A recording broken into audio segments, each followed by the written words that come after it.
Happy Thursday, everybody. So glad that you were able to jump on tonight. Unless you've had your head in the sand, you are probably well aware that this year has been one of the craziest years for interest rates. Um, it's just one of those things that they have been up and down constantly this year. So we're going to dive in tonight. It's just been a hot topic, especially the last couple of weeks that we hit 8%. And then we actually came right back down almost right after that. They were only at 8% for a very short time.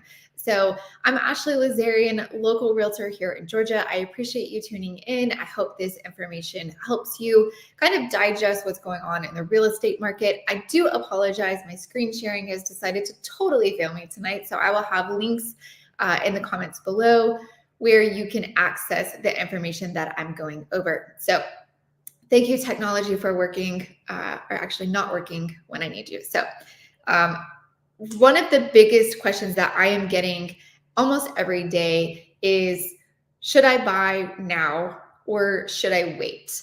And I think that's on a lot of people's minds because of the fact that interest rates are changing every day. Prices of homes are extremely high right now, especially compared to 3 or 4 years ago.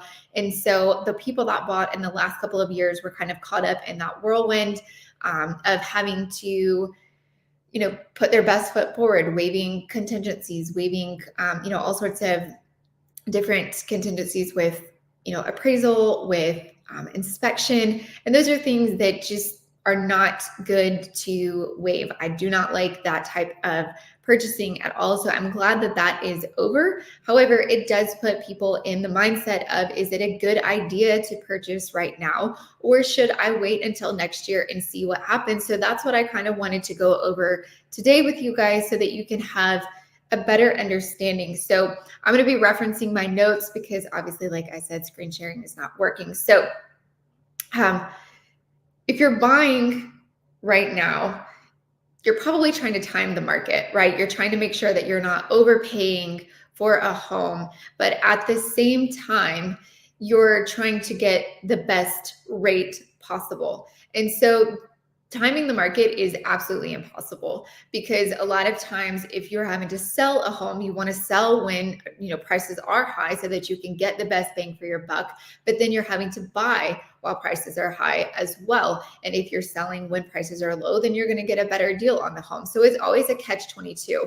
And in this market, you continue to hear people say, especially real estate agents, and I hate to, call myself out here because this is my industry, but you hear a lot of people, especially realtors, saying, go ahead and purchase now and you can refinance later.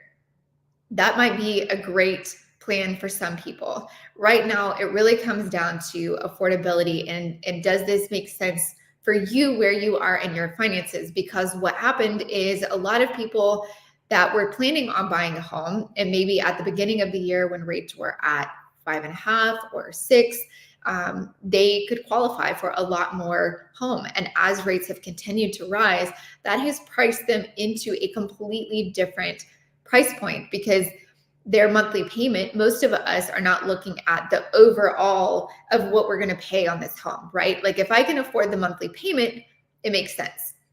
So you're looking at your debt to income ratios. A good number is anything below 40%. Now, debt to income to qualify can go higher than 40%. I don't ever suggest this to anybody. You can talk to the lender. Obviously, real estate agents, we don't look at the financial side of things. We're not looking at how much you make. We're not looking at any of that stuff. That's personal to you, and that's going to be a discussion that you have with the lender. However, I am not the realtor that's going to tell you to stretch yourself thin. You don't want to be in a beautiful home eating ramen noodles, not being able to ever go on vacation again. It's just not worth it. You want to be in a home that is affordably comfortable to you, and then also be able to still live your life and have trips and go to the grocery store, which right now is very expensive. So you have to keep those things in mind as well. So timing the market is going to be something that's really tough because what you're hearing is, well, when rates come back down, the whole world is going to come back out and flood the market, and we're going to be back into this crazy tornado of multiple offers like we were in 2020, 2021, 2022. It kind of died down a little bit, but we still had a lot of that. This year, we've still seen multiple offers, but they're a far cry from what we saw the last couple of years. Thank goodness, right? So you really have to think about, does it make sense right now? Can I still qualify for something that is what I would like? And if so, then change your dynamic, change your focus, look at some of the homes that are in that range. So rates have come down, thankfully. A couple weeks ago, we hit 8%, and we have not had 8% rates in quite some time. I'm talking over a decade. So thankfully, we did not stay there. We were literally there for a very short time. Right now, we're hovering at about 7.5%. And the predictions are that in 2024, we're going to come back down even further. Now, I'm going to share this with you. Obviously, like I said, screen share does not work, but I'm going to have the link below. But this information, we have Mortgage Bankers Association, Fannie Mae, and the National Association of Realtors. Now, they each are giving different quotes of what you're going to see next year. So in Q1, Mortgage Bankers is saying 7.1, Fannie Mae is saying 7.6, and the National Association of Realtors is at 7.5. So Mortgage Bankers Association is actually the lowest. If you go all the way forward and you look at Q4, now that's like a year from now, Mortgage Bankers is saying it's going to be 6.1. Fannie Mae is saying we're going to be at 7.1, and the National Association of Realtors is saying we're going to be around 6.3. So that's a full percent basically that we are going down from where we are today to a year from now. So a full percent can definitely change what you would qualify for. So I actually did some math so that we could look at that. And so if you're looking at this, if rates drop from 7% to 6%, you're looking at a savings of just over $300 a month if you're looking at a home that is around $400,000. So the higher the price, obviously the larger the savings, but you're also going in a higher price. So that's going to increase your monthly payment. So it all equals out. So you're saving about $300 a month by having that 1% price reduction. Now, let's say that you purchased something today and then next year you look to refinance. Is it worth it?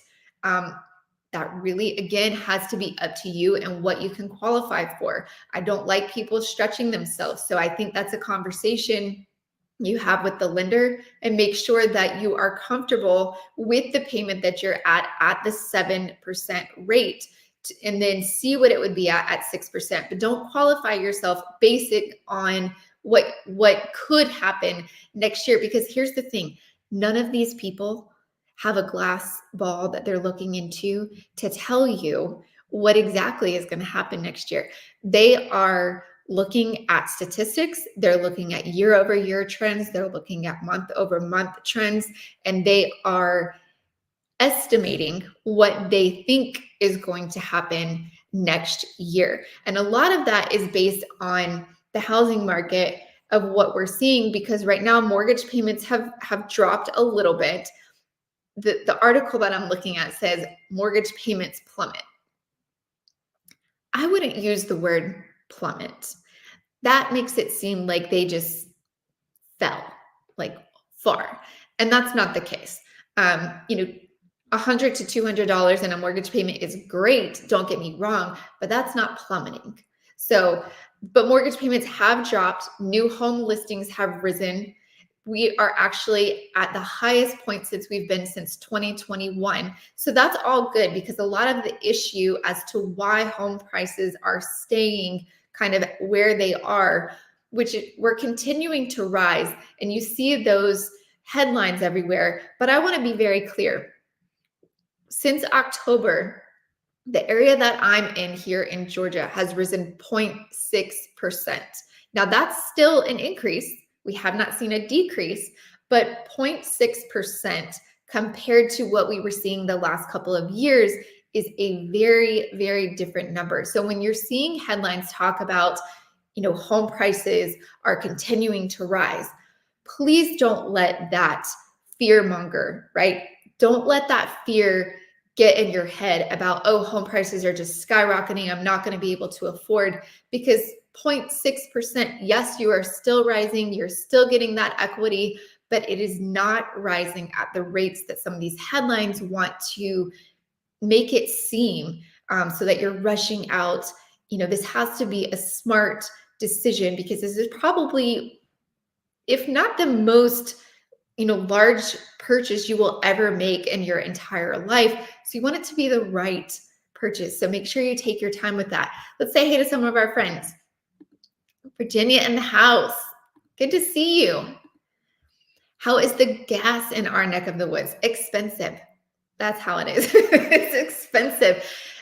Groceries, gas prices. I will say that they did come down last week a little bit. I don't know if they just did that to be friendly for Thanksgiving, or if we're going to continue to see some of those better prices. But we did see a little bit of a change last week, which was great. Now, if we could just get that change in grocery stores, that would be fantastic, because right now across the board, it's almost cheaper to go out to eat than to go grocery shopping, which I never thought I would hear myself say. Of course, my family is like, well, that's great. We can just go out to eat. But no, I would love to see, inflation across the board come down a little bit, because it is extremely high. Hey, where I am in Virginia, the cheapest I've seen was $2.89. That's pretty good. I don't think that I've seen a $2.89 here. Betty, hey, from Dawsonville. I love Dawsonville. We actually have a closing, a client moving up from Miami coming to Dawsonville. They're going to be closing on the 15th of this month, so super excited for them. Diesel is at nearly $4 a gallon. Yeah, that's, you guys, with these prices, we need some inflation correction here. So I want to dive into the inventory though. So I was going to actually show you guys again these. So the issue here is the average sales price, and this isn't an issue. This is a positive thing. Sales price in June, average sales price was $395,000.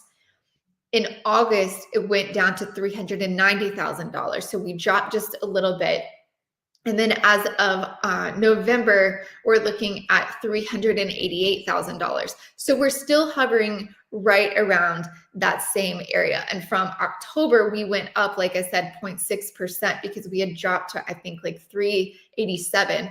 So keeping those numbers in mind, we're still hovering right around that, $390 for the average sales price. Now, keep in mind that that is for Georgia as a whole. If you're looking in different areas, it's going to be fluctuating, because areas like Swanee or Alpharetta, Milton, those are definitely going to be higher priced average price points. And then when you come over to Beaufort, Flowery Branch, Woodstock, you're going to have a little bit more affordability. So looking in specific areas is definitely something you should consider. I know there's a lot of factors that go into it, though, when you're thinking about making a move. So one of the articles, though, that I found was interesting was, when will the crisis in the U.S. housing affordability end, and how? So this article talks about the United States hasn't plunged into a recession. Despite more than a year of high interest rates, the economy has shown resilience beyond most economists' predictions. So my concern with this is, the one thing that I've seen continue to rise is credit card debt. You guys, don't fall for it. Do not fall for getting credit cards and racking up bills. It's not worth it. That's how we ended up in what we ended up in 2008. People borrowing against their homes, maxing out those credit cards. Don't get back into that, right? I feel like 2020, everybody was locked up. And then when the doors opened, we just came out with a vengeance. And we were going on vacations, we were buying things, we were doing everything that we had wanted to do the past, few months that we had been locked up in our homes. Don't let that continue. Make sure that you're getting that under wraps, because you don't want to have a situation where you're putting so much on credit cards. So I know right now we're in the holiday season. A lot of people are spending, and I'm praying that the Fed is not going to count that against us. But unfortunately, looking at the numbers over here, unemployment has risen a little bit. So this is one of the things that I've always hated when unemployment goes up. So people are losing their jobs. It's right here at the holidays. People are losing their jobs. That is not a good thing, in my opinion. However, the flip side of that is then Powell looks at it as, well, that's a positive. So inflation, we're going to be able to get that under wraps because people are losing their job. It's one of those catch-22s where when one rises, the other one falls.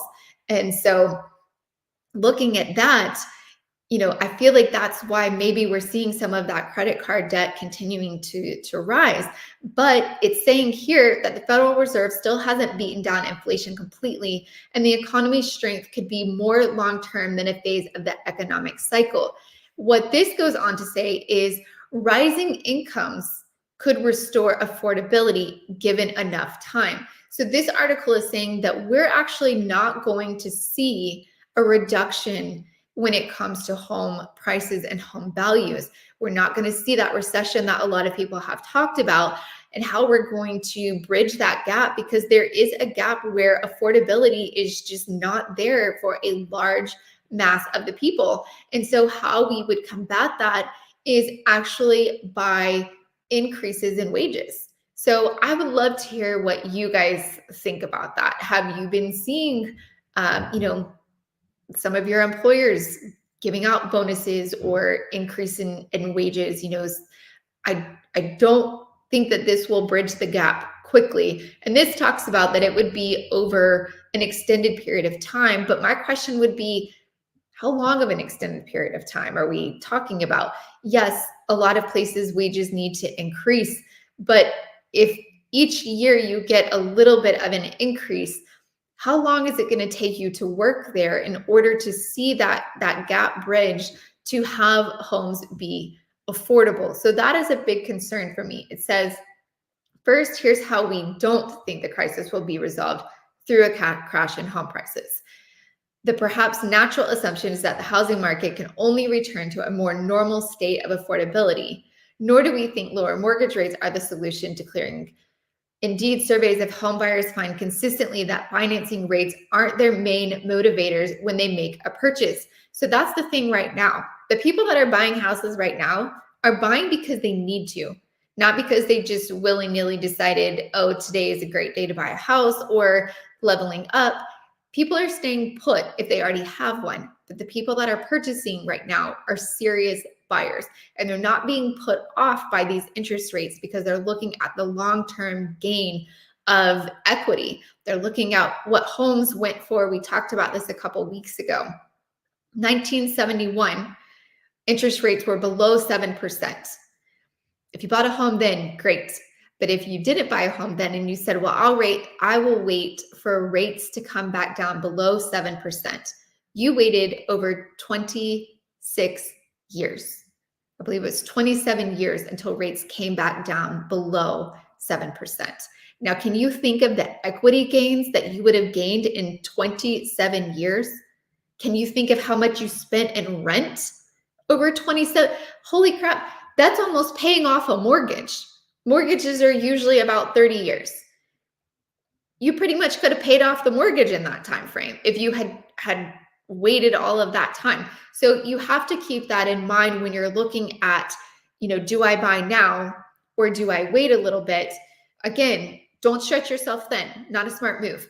But you do have to set things into realistic expectations and think of the equity gains, because if you're waiting 27 years before something, before the rates come back down, that's a really long time, and you could have paid off that house by now. And that's a lot of rent. I don't even know what rent was in 1971, but over 30 years, I'm sure it rose quite a bit. So it says, we see another pathway that doesn't involve punishing price declines or a sizable drop in mortgage rates. It hinges on home affordability.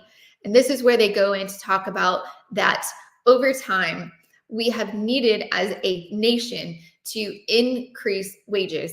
And now more than ever, that's going to happen in order for home buyers to still be able to purchase homes as the American dream. And the question goes on, or the article goes on to say, is it still the American dream to buy a home? Because that's what you always hear. So they interviewed quite a few people that are under the age of 30 years old. And they even went down into 18, 19, 20-year-olds that are going to be coming up. All of them, to my surprise, said, absolutely, there's still a goal for me to buy a home. The part that really surprised me and kind of excited me a little bit was most of the younger, when I say younger, I'm talking 18 to 27, they talked about investing. So I feel like my generation and the generation before me didn't talk about investing at such a young age. I feel like TikTok, Instagram, things like that have really opened people's eyes at a younger age to what investing can do for you. Therefore, a lot of them are talking about they want to buy their first home even younger than a lot of us and my generation bought, because they can live in it. They're not tied down being married, having kids, job. A lot of them are being able to work from home. So they want to go ahead and buy, a duplex or a quadplex or their first home and rent it out and still live with their parents. That was an exciting piece of that article. So if you're one of those, kudos to you. Let's check out what we've got some people saying. Speaking of gas, the gas tax is back as of today. Oh, Betty, that was a horrible thing to add. We don't want the gas tax back. Anthony, my man, I think one of the solutions would be for builders to keep building new construction, since most homeowners have lower rates and are unwilling to sell. That's true. And that is something that we have been seeing consistently is new home construction is still being built every single day. A lot of the home builders are giving incentives right now, which is a great thing. You do have to be careful. I mentioned this on the live a couple weeks ago with the incentives that are being given by the home builders. A lot of them are kind of in that, red tape that you'll see where you're not really getting as big of a reduction as you think you are, because it's built into the back end, especially when it comes to things coming from their lenders. You have to really read all of the fine print, because they may say that they're giving you, $10,000 in closing costs, but then in reality, they're charging that back to you in some of their fees, where if you had gone with a traditional lender, their fees wouldn't have been as high, but they're also not giving you as much in closing costs. So just make sure that you're reading all of the fine print. I always say when it comes to a lender, you want to go with the one that you trust the most, because spending this amount of money, you want to make sure that you've got somebody that's in your corner. Let's see, the builders seem nervous to low price homes because the costs are too high and they can't make a big profit. So they start building more multifamily and renting the American dream. That is something that I was actually out in Brazelton today filming the next video for you guys. And I came across a new neighborhood that they're going to be building. They just broke ground, leveling everything out, taking out the trees. And it is going to be a neighborhood that is fully for rent. So that's something that we're seeing more and more of. I know in Arizona, that's where it started and it was really popular. We don't have a ton of that here, but 3 or 4 years ago, you didn't see it at all, really. And over the last couple of years, that is something that builders have been doing more of. And it is very frustrating, because I feel like that would just be more inventory for home buyers to have availability, to purchase. So it will be interesting to see how that goes, because my question is, are the people that own those communities, are they going to continue to maintain those communities? Because as a mom and pop, owner of a home, and then you're renting it out, you're responsible for taking care of that. So are they going to have management companies that are really going to keep up these neighborhoods on a grand scale, or are we going to see these neighborhoods kind of decline? I think it's going to be interesting to watch. Let's see. Oh, and we need less corporate investors buying up single family homes, off my soapbox. Anthony, you can get on your soapbox anytime you feel. We do need less corporate investors, but one of the things, and again, so frustrated this thing won't share. One of the things that I was very interested to see was they were showing the amount of investors in comparing mom and pop investors to, and when I say mom and pop, I mean like individuals. Like if I were to own investment properties or you were to own investment properties, that's mom and pop, right? Like we're not buying up entire neighborhoods. So looking at corporate investors versus mom and pop, and there still are more of the you and me owning investment properties than there are the corporate. Now, I think that will very quickly change because when corporate is buying, they're buying up in masses. So I think that number we will see probably change the next year or so. But I think as builders continue to build, it's one of those things where they're going to have to somehow come up with a compromise because it's just something where we need the inventory. I know a lot of people have been seeing some of the commercial buildings where, because a lot of people are working from home now, they're not having to go back into the office. We're seeing some of the commercial buildings being turned into condos, apartments, even townhomes in some cases, especially when you get closer into the city, which I think it's a really smart thing to do. Why tear down buildings or just leave them and let them rot? I see so many buildings in downtown Atlanta that have just been left and abandoned, and it's really frustrating because some of them are architecturally gorgeous and they're just left to absolutely rot. And if we can use those and turn those around to make housing, especially affordable housing, then that would be a great thing. I actually just saw an article the other day. Rapper T.I., who is from Atlanta, Georgia, just opened his own apartment complex, and he has multiple units in that complex that are going to be absolutely free, and they're going to be specifically for children that are kind of aging out of foster care. So that just made me smile so big because that is an amazing, amazing thing to do. So I appreciate you guys tuning in tonight. Sorry this didn't turn on, but I'm going to have the links in the chat below. So make sure you click on those, check them out. They've got some great graphs for you to see, and I'll see you guys next week.